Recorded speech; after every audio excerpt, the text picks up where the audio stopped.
Hello दोस्तों, कैसे हो आप। मैं अंशल ठाकुर आपको अंशल क्लासेज में स्वागत करता हूं। दोस्तों, क्लास 10th के लिए अभी एग्ज़ाम सीबीएसई बोर्ड का होने वाला है। तो मैं कोशिश कर रहा हूं कि क्लास 10th में जो सैम्पल पेपर्स आ गए हैं, जैसे मैं एग्जांपल के लिए अभी ओसवाल पब्लिकेशन का सैम्पल पेपर मैं आपको बता रहा हूं। उसमें जो केस स्टडी दिए हुए हैं, कुछ क्वेश्चन जो सीबीएसई ने दिया है, कुछ केस स्टडी और कुछ केस स्टडी इस बुक में अपने तरफ से भी दिया हुआ है। मैं उन केस स्टडी को आपके साथ डिस्कस करूंगा। कुछ केस स्टडी बहुत सारे बच्चों को टफ भी लगता है कि सर इसमें क्या करेंगे, तो मैं आपको एक तरीका बताऊंगा कि केस स्टडी को हम कैसे पढ़ें और उसको किस तरीके से सोचें। मैं क्वेश्चन ले लेता हूं और उस क्वेश्चन को हम लोग डिस्कस करते हैं। लगभग 5-6 क्वेश्चन बना लेने के बाद आपको एक आइडिया लग जाएगा कि क्या है केस स्टडी, किस हिसाब से हमें पढ़ना होगा। तो आइए स्टार्ट करते हैं। मैट्रिक का केस स्टडी दिया हुआ है आपके बुक में। ये आप पूछते हो रहते हो कि ट्रिग्नोमेट्री हम लोग इतना पढ़ते हैं, साइन थीटा कॉस थीटा, कहाँ पर इसका यूज है। तो पहला क्वेश्चन ही हम लोग ले लेते हैं कि इसमें दिया हुआ है कि trigonometry in the form of triangulation form the basis of navigation whether it is by land, sea और एयर।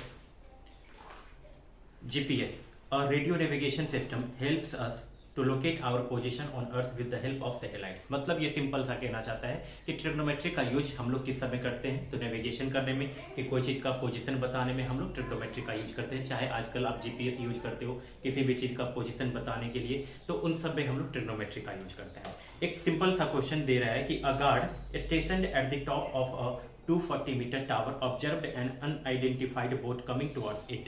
आप साथ ही साथ क्वेश्चन को पढ़ो और साथ ही साथ डायग्राम बनाने की कोशिश करो। कह रहा है कि इस क्वेश्चन में कि एक गार्ड है जो 240 मीटर ऊंचे टावर पे खड़ा है। मान के चलो ये टावर यहां से लेकर के यहां तक 240 मीटर टावर था हाइट में, 240 मीटर हाइट टावर है। ये ए बी एक टावर है। यहां पर एक गार्ड खड़ा है और इसने एक बोट को यहां से आते हुए देखा। इसने देखा कि एक बोट आ रही है, ये बोट आ रही है कहीं से भी। अब इसने देखा तो इसके आंखों पर कह रहा है कि इसके आंखों पर ये बोट एंगल इसने देखा और कह रहा है कि making an angle of depression 30 degree. इसके आंखों पर एंगल ऑफ डिप्रेशन जो बनता है वो यहां पर बनता है। इसके आंखों पर यहां पर एंगल बना 30 डिग्री। तो जो एंगल यहां बनेगा अल्टरनेटिव एंगल यहां पर बन जाता है। यहां 30 डिग्री बनेगा तो यहां भी 30 डिग्री एंगल बनेगा। ये मुझे पता चल गया। तो अब पहला क्वेश्चन अब आपसे क्वेश्चन पूछ रहा है कि make a labelled figure on the basis of the given information and calculate the distance of the boat from the foot of the observation tower।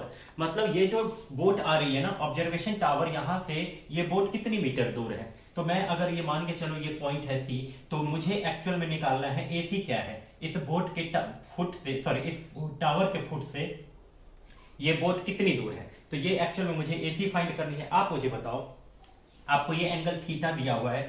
Theta के ठीक सामने वाला साइड परपेंडिकुलर होता है और थीटा के ये बगल वाला जो साइड होता है वो बेस होता है।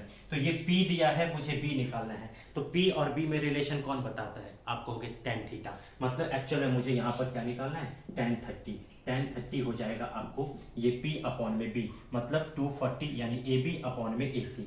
ये एक्चुअल में AB अपॉन में AC निकालना है और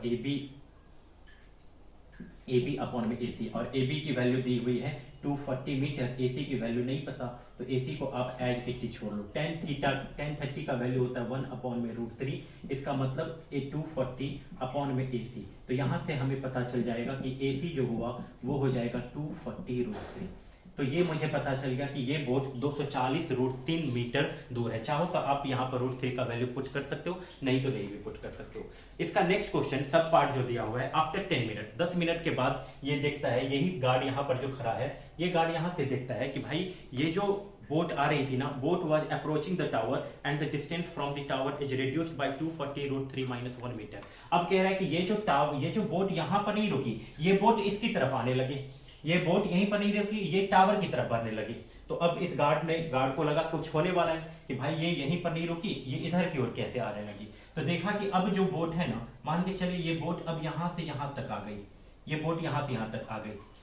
कह रहे हैं कि अब बोट की जो डिस्टेंस है, पहले जितनी डिस्टेंस थी अब उस डिस्टेंस से 240 √3 - 1 कम हो गई। मतलब अब पहले डिस्टेंस यहां से यहां तक अगर ये 240 √3 मीटर दूर था ये डिस्टेंस यहां से यहां तक, अब ये जो डिस्टेंस है यहां से यहां तक पहले जितनी थी पहले जितनी थी उससे, यानी पहले जितनी डिस्टेंस थी 240√3, मतलब अब जो न्यू डिस्टेंस हो गई, न्यू डिस्टेंस ऑफ बोट, अब जो नया डिस्टेंस हो गया, पहले जितना डिस्टेंस था 240√3, इसमें से 240√3 माइनस 1 कम हो गई, मतलब अब जो डिस्टेंस हो गई ये देखिए 240√3, आप कहोगे 240√3 माइनस में मल्टीप्लाई कर लो आप, तो 240√3 और माइनस 240 को 1 से माइनस 1 से, तो ये हो जाएगा प्लस में 240, मतलब अब जो इस बोट की डिस्टेंस हो गई वो डिस्टेंस हो गई 240 मीटर, मतलब अब ये बोट यहाँ से 240 मीटर, मात्र 240 मीटर दूर रह गया।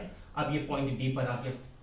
अब कह रहा है क्वेश्चन में कह रहा है कि what was the new angle of depression of the boat from the top of the observation tower. अब ये जो अब नया एंगल क्या बना, अब ये कितने एंगल पर इस बोट को देखता है, ये एंगल कितना बना, एंगल ऑफ डिप्रेशन इसके आंखों पर कितना बना, ये थीटा, तो यहां पर भी थीटा बनेगा, ये एक्चुअल में मुझे थीटा निकालना है।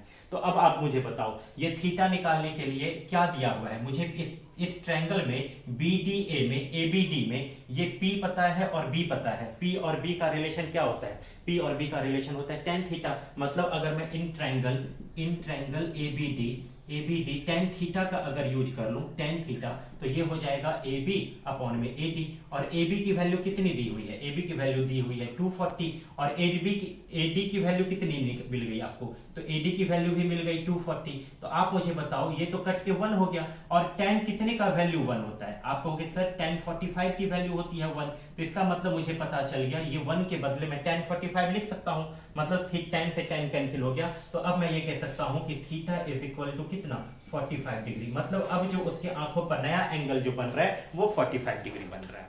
आई थिंक आपको ये पूरा क्लियर हो गया होगा, आप स्क्रीनशॉट ले लो।